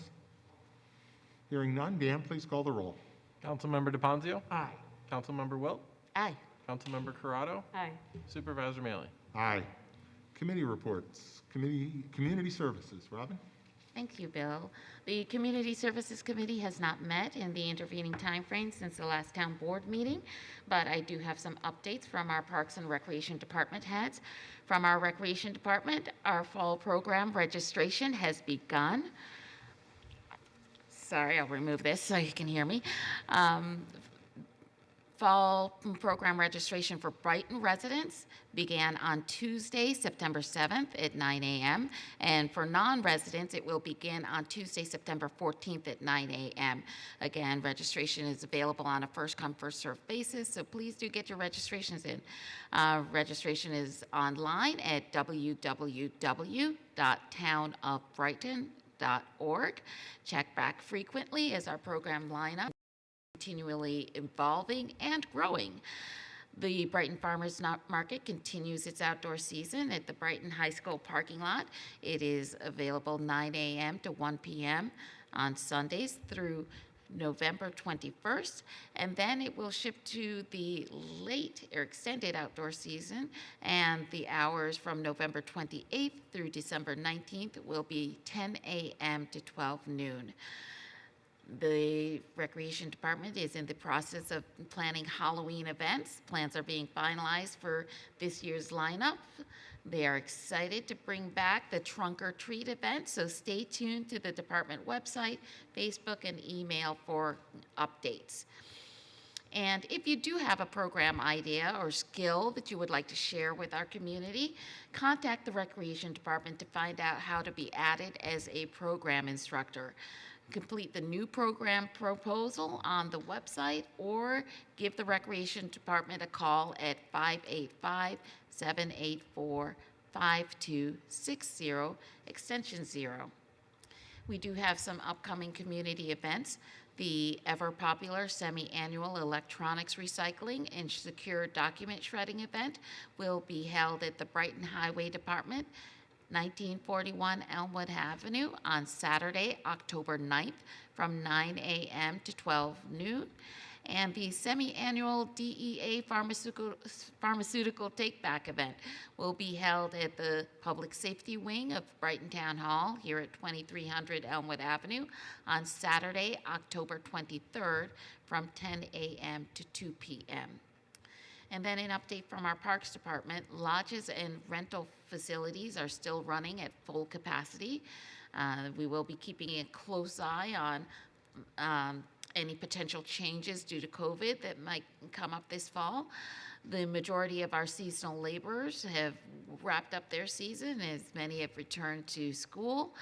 We've shifted our main focus to trail maintenance, which has included cutback, clearing, and hauling in crusher rock and bark chips for trail surfacing. The majority of work is being done at Corbett's Glen, the Lehigh Valley Trail, Brickyard Trail, Meridian Center Park, and Buckland Park on the Perimeter Trail. The Parks Department is also busy with maintaining and preparing athletic fields for the fall youth requests. We're getting an additional requests from town groups who are now playing in extra fall season. Unfortunately, those additional requests lead to more maintenance and more field supplies are needed at this time. The Parks Department is also in the process of removing many of the dead ash trees at Brighton Town Park, which were identified and deemed an imminent hazard. Those trees will be replaced with a select hardwood variety this fall. Also, the Parks Department, as the rest of department heads, are continuing to look at their budgets for future maintenance needs, including capital improvement requests. The next meeting of the Community Services Committee will be on Tuesday, next Tuesday. This is a special day, September 14th at 9:30 a.m. at the Brookside Recreation Center multipurpose room. As always, members of the public are invited to attend, but we will be masking and adhering to occupancy standards. So if you do have an interest in attending, we ask that you contact the Recreation Department. That number again is 585-784-5260, extension 0, to let us know that you're coming so that we can safely accommodate everyone. That's all I have. Thank you, Robin. Jason, Finance. Yes, Bill, the Finance and Administrative Services Committee met last Wednesday, September 1st. Each of the items that were discussed in committee appear on tonight's town board agenda and will be voted on and discussed in further detail. The bulk of our time was actually spent reviewing the proposed 2022 through 2024 capital improvement plan, which is the forecast for needs for capital improvements, equipment purchases, and the like for the next 3 years. The plan will be reviewed by the Sustainability Committee at their next scheduled meeting, and the Budget Review Task Force has already reviewed the plan and made recommendations. And we will be actually voting on that tonight. The other item that was discussed was ideas for the use of the CCA program, Community Solar Opt-in Program. Source Energy has provided the town with funds for this program. The Sustainability Oversight Committee has made a list of recommendations for the use of these funds. And Commissioner Guyon and Town Engineer Everett Garcia will come back to the FAST Committee with more details regarding with detailed financing in order to make any necessary budget amendments for use of the grant award. Our next meeting will be next Tuesday, September 14th. We're back on our regular schedule. We'll meet at 3:30 in the afternoon on the 14th here in the Town Hall Auditorium, and the public is invited to attend. Thank you, Jason. Public safety, Christine. Public Safety has also not met since the last town board meeting. The next meeting will be Tuesday, September 14th. It's going to be a very busy day here at Town Hall. Tuesday, September 14th, 8 a.m. in the auditorium. Any matters of public safety may be brought to my attention or the attention of any member of the committee for inclusion on the agenda. You may submit your matters in advance, but advance submission is not required. You do not need to be present for the matter to be addressed, although the public, including young members of the public, are absolutely welcome and encouraged to attend. COVID-safe practices will be followed. More information can be found online at townofbrighton.org/public safety committee for contacts and agendas. Thank you, Christine. And Public Works, is Jason, are you? Yep, I'm prepared to give that one. The Public Works Committee met on September 7th, Tuesday at 9 a.m. Let's see, first there was an open forum where several members brought concerns to the committee. First, a resident from the Brighton Meadows neighborhood discussed issues relating to the prevalence of Airbnb operations within the town, and the resident requested that the town consider changes to the town code to regulate Airbnbs. The resident has a list of properties that she compiled, currently used as Airbnb operations, and will be forwarding the list to the town for further review. A property owner also addressed the Public Works Committee regarding a tree that's damaging their driveway and their neighbor's driveway. The resident would like the tree removed and provided photos that suggest the tree is in relatively good condition. The tree removal procedure for a healthy tree is described in the town forestry plan. The resident indicated that an arborist reviewed the tree and indicated that they would forward the arborist report to the town. And once the arborist report is received, a town representative will review conditions and report back to the committee. But under the regulations, the challenge is that if a tree is not deemed to be in immediate danger, then there's a process by which the tree can be removed, but the property owner, under the forestry law, requires the resident to pay for the cost of the removal of the tree. A resident also living along the north side of Elmwood Avenue, east of the 12 Corners, requested sidewalks be installed in order to create safe pedestrian passage to 12 Corners and to the Brighton Middle and High Schools, and the process for funding and different ideas as to how to obtain funding and plan for that were discussed with the resident. The resident sounds like he's willing to be a partner in trying to advocate for those. With respect to other business that was discussed, the 2021 paving schedule was discussed, and 23 roads have been chip sealed, 6 roads have been milled and paved to date, and 6 additional roads will be paved by the end of October. We anticipate completing our paving program by the end of October. Also, with respect to the library roof, the town staff met with the library roof contractor to discuss the project schedule, and due to the pandemic, it's very difficult to procure materials, and indicated that the roof material will not be available until April of 2022. The Winter Farmers Market, to date, the town has received $1.9 million in grant funding for the Winter Farmers Market, and we've spent approximately $900,000, and we were recently notified that the town would receive an additional $500,000 grant. Staff would like to begin the design of the final phase of the project, and would like to continue work with Insight Architecture to carry on the vision of the project. Staff will present a letter to the Finance Committee requesting that the town board authorize the supervisor to enter into a contract with Insight Architecture to complete the design of the project. With respect to new business, the sidewalks that are provided as amenities for the 1925 South Clinton Avenue project, otherwise known as the Doodlebugs project, includes the installation of sidewalks along the north side of Elmwood Avenue from Eastland Avenue westward to the existing sidewalk, and also the installation of a segment of sidewalk along Lac de Ville Boulevard, the installation of sidewalks along Rue de Ville Road, and the installation of sidewalks along the west side of South Clinton Avenue from the project site to Duffield Road. Now, the Elmwood Avenue portion of those sidewalks have been completed and are anticipated to be finished this year. However, the contractor has advised us that they won't be able to complete the remainder of the sidewalks within the 270 days as provided under the amenity agreement due to the inability to procure concrete, labor shortages, and a backlog of work from previous work that they cannot complete.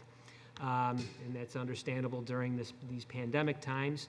So the contractor is requesting an extension of the timeline to permit the installation of the remaining sidewalks by June 30th of 2022. And the extension will require town board approval as an amendment to the amenity agreement previously entered into. Ashbourne Hillside intersection, this has been on our radar for a few years now.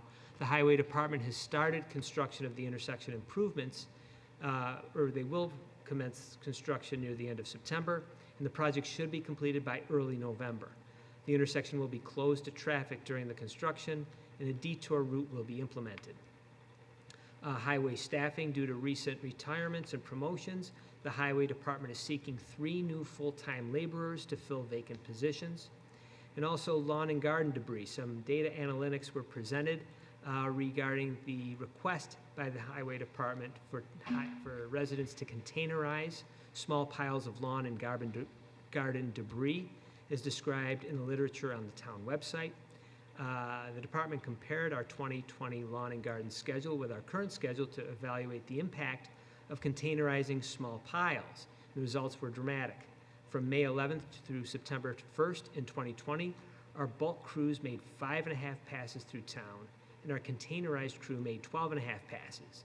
In 2021, during those same dates, bulk crews made 10.5 passes through town, which is almost twice as many as last year, while our containerized crews made 18.5 trips through the town. That's about 1.5 times more. So the containerizing is working. And it does allow our crews to operate on a more efficient and a more frequent schedule. We also discussed finally trees that are being presented to the Tree Council located on Eastland Avenue and 2 on Terrytown Road. The recommendation for remove and replace, and those will be the subject of future public hearings before the town board. And after all of that, the meeting was adjourned, and our next meeting will take place on Tuesday, October 5th. We will meet at 9 in the morning here in the main auditorium at Town Hall, and the public is invited to attend. Thanks very much, Jason. We'll go to new business then, reading and approval of the claims, and we'll keep it with you. All right, Bill. Yesterday afternoon, I reviewed claims totaling $256,856.74. Notable claims included to Klein Steel Service, Inc., in the amount of $5,023.67, representing payment for purchase of steel needs for the French Road Sidewalk Project. Also to SWBR Architects, in the amount of $5,520, representing partial payment for the community survey services for the recreation needs and the need for recreation space per the board-approved contract. Also to Waste Management of New York in the amount of $89,167.43, representing payment for August 2021 Refuse District and other town areas per board-approved contract. Also to Monroe County Director of Finance in the amount of $49,793.93, representing August 2021 electricity charges for town facilities through the Monroe County Energy Aggregation Group. And finally, to Rochester Institute of Technology in the amount of $4,250.30, representing payment for services for the Brighton Police Department community survey work.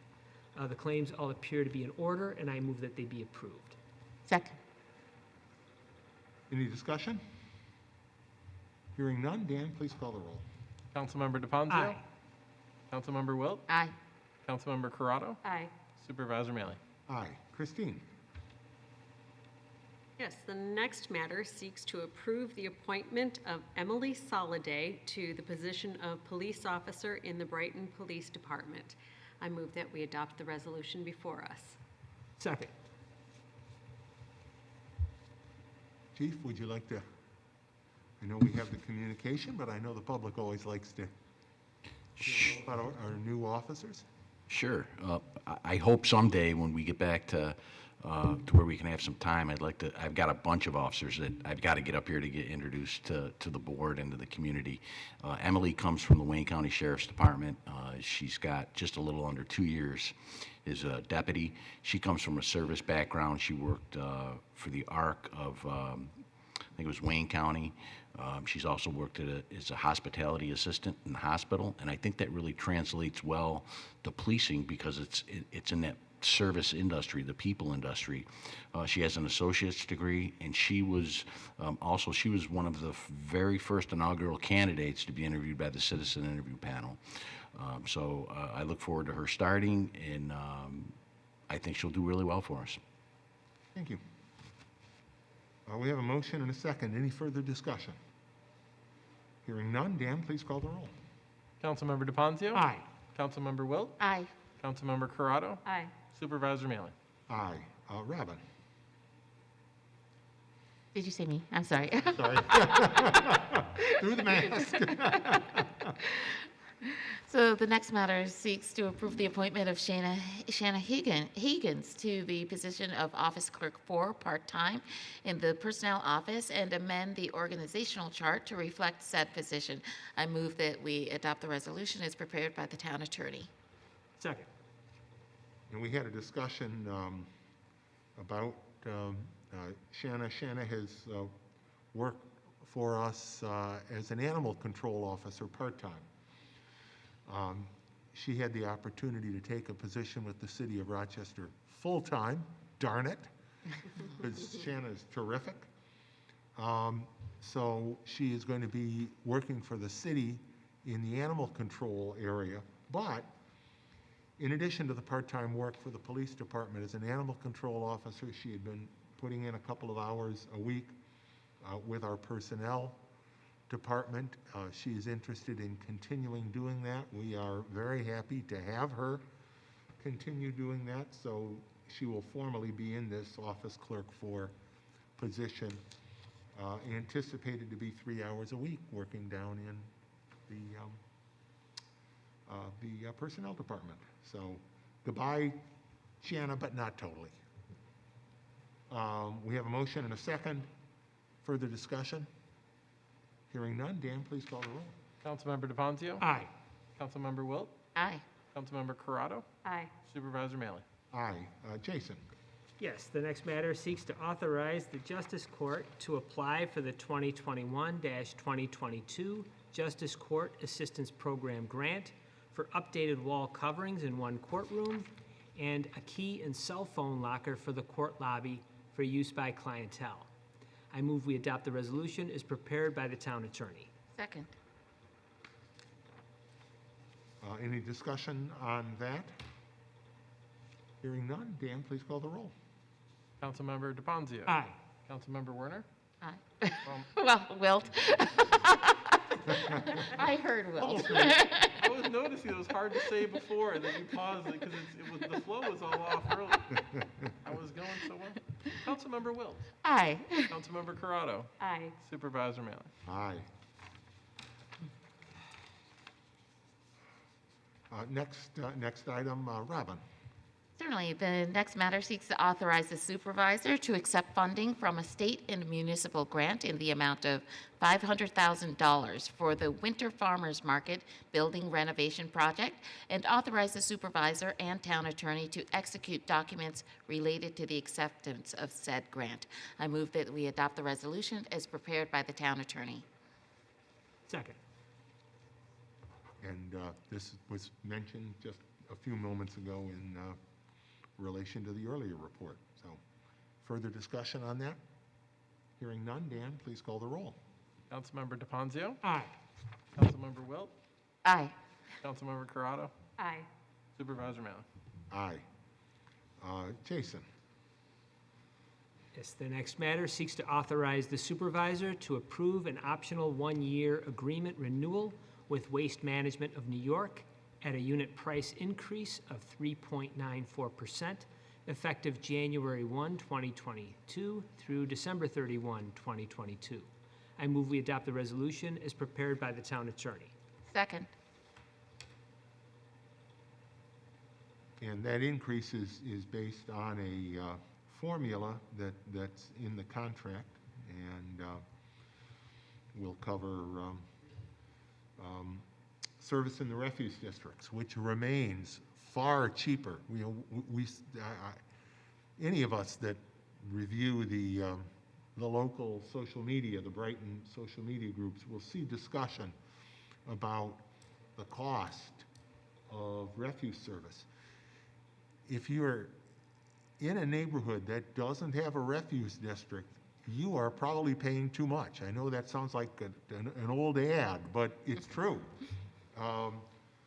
Through the refuse districts, your charge will appear on your tax bill, and typically it's $100 to $150 below what I'll call the rack rate, the listed rate for whether it's Waste Management or one of the other suppliers. And yes, sometimes some of them will negotiate a price, but the price you get through the district is a very, very attractive price. We're happy to work with residents to do that. As you know, we set up a couple new ones just this year alone. It's fiscally a little challenging because the state law that implemented the tax cap, I think foolishly, considers these tax increases. These are neighbors, residents, who have come together and asked us to reduce their refuse charges. It's not a tax increase. It's frankly a family cost of living decrease, but it goes against the tax cap, and we work through that. But in any event, we do encourage neighborhoods that are still not part of a district. Come talk to our Public Works Department. They'll walk you through the process. It's too late for 2022, but it's probably just the right time to start planning ahead for the 2023 year. So we have a motion and a second. Anybody else? Hearing none, Dan, please call the roll. Councilmember DePonzio? Aye. Councilmember Wilt? Aye. Councilmember Corrado? Aye. Supervisor Manley? Aye. Christine? The next matter seeks to approve intermunicipal agreements between the town and Henrietta Fire District to effectuate the transfer of pilot payments and assets as part of the dissolution of the West Brighton Fire Protection District and assumption of services by the Henrietta Fire District. I move that we adopt the resolution as prepared by the town attorney. Second. These agreements relate to pilot payments in lieu of taxes, that's an acronym, that are included in the current West Brighton Fire Protection District and will be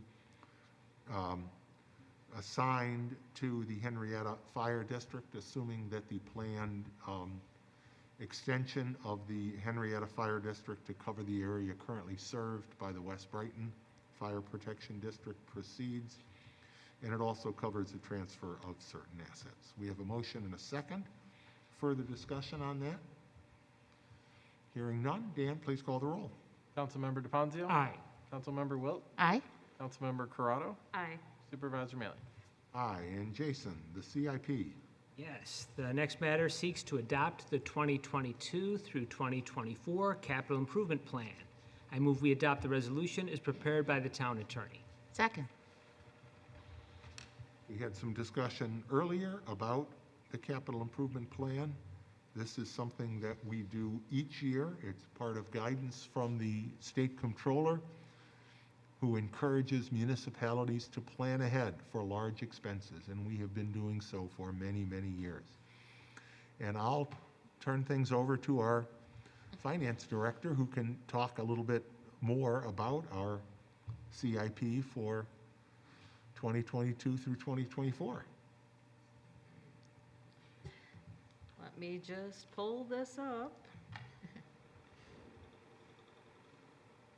Every year, our CIP is done, and it is a process that is helps us to prioritize purchases, and unfortunately, sometimes that means we have to put off purchases, delay purchases, or sometimes not do the purchases at all, depending on how the results come out with our department heads who are very involved in the process, as well as the budget review task force.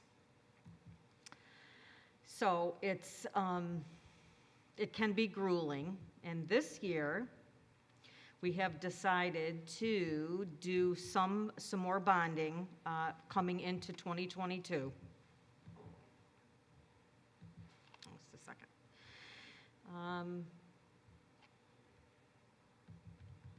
Here we go.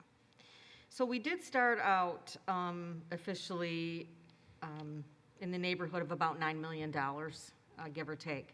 We have reduced or delayed some of those purchases, and we will end up this year borrowing approximately $761,000, don't want to scare anybody there, which is primarily going to be spent on equipment. As you know, we've also done roads in the past. Coming into 2022, we will be bonding simply equipment. We will be spending or financing within our operations about $420,000 more than we did in the previous year, which is going to increase the rate per thousand by about 25 cents per thousand. So needless to say, when we start finalizing the budget process and we come up with our tentative budget that will be filed here in just a couple of weeks, this may very well change.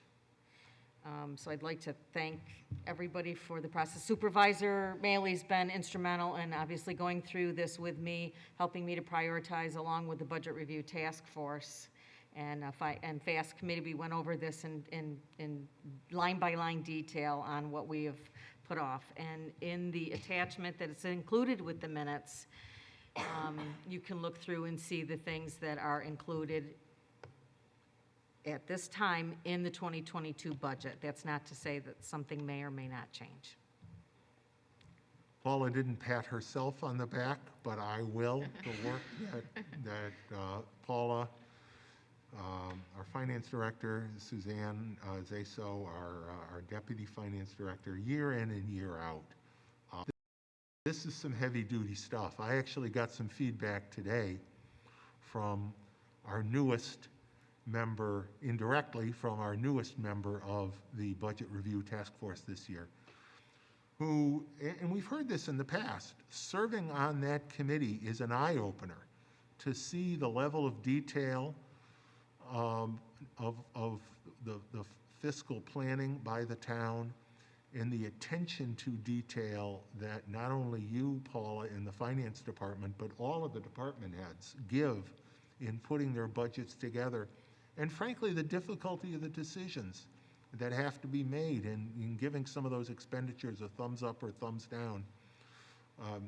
You'll be pleased to know that he came away very, very impressed. So that's always great to hear. This is a tough process. We can't, I think the Rolling Stones said it best, you can't always get what you want. But if you try sometimes, you just might find you get what you need. And that's what we hope we can do by prioritizing. We want to make sure our departments do get what they need to continue to provide great service to the community. And one of the things the board should realize and recognize as well is we appreciate your support, because we do know that while we may have to put purchases off sometimes a year or two, that if there is a crisis, if there is an issue that needs to be addressed, we know that you guys are flexible and willing to help us and assist us in that process. So just because our CIP is a guideline for us, it is not a plan that's set in stone. It changes, it evolves depending on the situations that we find ourselves in. And we thank you for that as well. And as you alluded, we will be pivoting now from the capital improvement plan process to the operating, capital and operating budget for 2022. And the decisions that have been made concerning planned capital expenditures for 2022 will again be reviewed as part of that process. And when we talk about reviewing, I really think it's important, again, to remind the community, the budget is developed in an extraordinarily transparent process that goes far beyond what state law requires. Not just the fact that we have 2 public hearings instead of 1, the fact that we hold 2 town board workshops open to the public where each department presents their budget, that we consider both the CIP and the budget in the Finance Committee in meetings that are open to the public. This is the nuts and bolts of what local government does. Your priorities really can be reflected in the budget. There is no better place to find them. And we are committed, as we have been for years, to doing that in a very public, very transparent way. And Paula, I do thank you, and I thank each of our department heads. You step into that ring. You come in and present and defend your budgets to us. That can be a challenge. You do it in a professional way, in a way that helps all of us understand what your priorities are. So to the department heads who are here, but also to the several department heads who don't regularly come to our meetings, thank you for the role you play in the budget development process. We have the plan here. We have a motion seconded to approve the plan. Is there any discussion concerning the substance of the capital improvement plan at this time? Hearing none, and again, we'll be back. We'll be revisiting the 2022 decisions as we finalize the budget. But we have a motion seconded to adopt our 2022 through 2024 capital improvement plan. Dan, please call the roll. Councilmember DeFazio? Aye. Councilmember Wilt? Aye. Councilmember Corrado? Aye. Supervisor Mealy? Aye. Matters of the supervisor. It's broken record time, but let's talk about lawn and garden debris pickup. And you heard it from Jason tonight. What our highway department has been doing this year is nothing short of extraordinary. I know there's some folks out there that got notices about small amounts of debris not being picked up. That was maybe in some cases tough to see, although we've been talking about it for months and months. But the proof is in the pudding, and we have gone around town faster, covered more territory this year dramatically. I'm sure you can credit it to a number of things. We've got great people in leadership positions and great people, you know, on the rank and file in the highway department who work very hard. But this change in really working with our residents to containerize small amounts of debris so we don't have to mobilize the whole crew to pick up a little pile of sticks that sometimes you probably can't even tell whether they just fell off the tree. So it's made a big difference. Kudos to your people. But again, as a reminder, please, if you have, and the number we use is 4 cubic feet, but if you have, a small pile of sticks or divots or whatever they are, put them in a refuse can or put them in one of those big brown paper bags, please. They'll keep your neighborhood cleaner, but they'll also help our highway department continue to work as quickly as they have been. Don't put those debris, whether they're containerized or not, don't put them in the street, please. Leave them on the grass. They're dangerous in the street to cyclists, to pedestrians, to drivers. They can cause street flooding. Same is true, of course, when we pivot to leaf pickup, which sadly we will before too very long. And the same is true really of containerizing. If you just have a few leaves, if you can put them in a container, it'll help the highway department people get through quicker. The maps are available. I encourage people to reference those maps on the webpage. And finally, Grass clippings, we do not pick up grass clippings. Please leave them on your lawn. Containerized or bulk, we don't pick them up. Bill, may I insert briefly? Just Absolutely. a suggestion to community members to save additional work on their part and work on the part of the highway crew in picking up those things. Mulching leaves into your lawn and mulching grass clippings into your lawn is healthier for your lawn. It saves your lawn, saves you on if you do the fertilizing or any of those things. Get a mulching mower, mulch it back into your lawn. A lot less work. Absolutely. You know, a lot of the town has very clay soil. Over time, that mulching that you're doing is really improving the quality of your soil. It will make your lawn look nicer. And less work bagging things up. Absolutely. Thank you. That's all I have. Matters of the town attorney. Nothing this evening. Thank you, Supervisor. Thank you. Matters of the clerk. The clerk has been busy the last couple days. School taxes. Yep, the school taxation is underway, first installment due next Wednesday, and then full payments due Friday, October 1st. Got mail is still good. Our 2 drop boxes here at Town Hall, outside door number 9, open 24/7 for no matter what work schedule you have. You can use that one. And then there's a second box inside the police department lobby, open 8 to 6 Monday through Friday. And you are taking payments in And the if people feel comfortable coming in person, they can do that as well. Thank you, Dan. People have been really happy to come back in and do that, but it's great that you continue those alternatives so people don't have to wait. They can just drop it in the box. Absolutely. Matters of the town board. I don't believe we have anything that we need executive session tonight, Ken. So can I have a motion to adjourn? So move. Second. Dan, please call the roll. Councilmember DeFonzio? Aye. Councilmember Wilt? Aye. Councilmember Corrado? Aye. Supervisor Manley? Aye. The next town board meeting is scheduled for Wednesday, September 22nd at 7 p.m. Currently, it's scheduled here in person. However, I do want to note Governor Hochul did sign legislation that re-implements, reauthorizes, I guess is a better word,